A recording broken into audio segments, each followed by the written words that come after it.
Hi friends, പാവയ്ക്ക ഒട്ടും കയ്പില്ലാതെ നല്ലതുപോലെ ഫ്രൈ ചെയ്തെടുക്കാം. അതിനാവശ്യമായ കുറച്ച് പാവയ്ക്ക എടുത്തിട്ടുണ്ട്. അത് നമുക്ക് ഇതുപോലെ വട്ടത്തിൽ അരിഞ്ഞെടുത്തതിന് ശേഷം കുറച്ച് ഉപ്പിട്ട് വെച്ചിരിക്കാം. 15 മിനിറ്റ് കഴിഞ്ഞിട്ട് ഇതെടുക്കാം.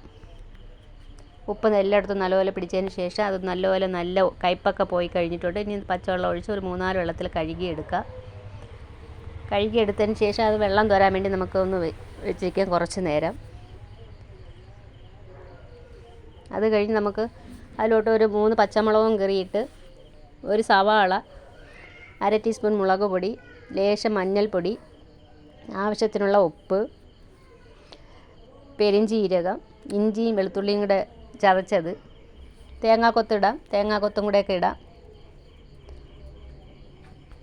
ഇത് നല്ലതുപോലെ അരപ്പ് എല്ലായിടത്തും ഒന്ന് പിടിച്ചതിന് ശേഷം നമുക്ക് ഫ്രൈ ചെയ്തെടുക്കാം. പാൻ അടുപ്പത്ത് വെച്ചിട്ട് എണ്ണയൊഴിച്ച് ഫ്രൈ ചെയ്തെടുക്കുക. രുചികരമായ പാവയ്ക്ക ഫ്രൈ ആണ്. നിങ്ങൾ ട്രൈ ചെയ്ത് നോക്കി അഭിപ്രായങ്ങൾ കമൻറ്റായി രേഖപ്പെടുത്തുക.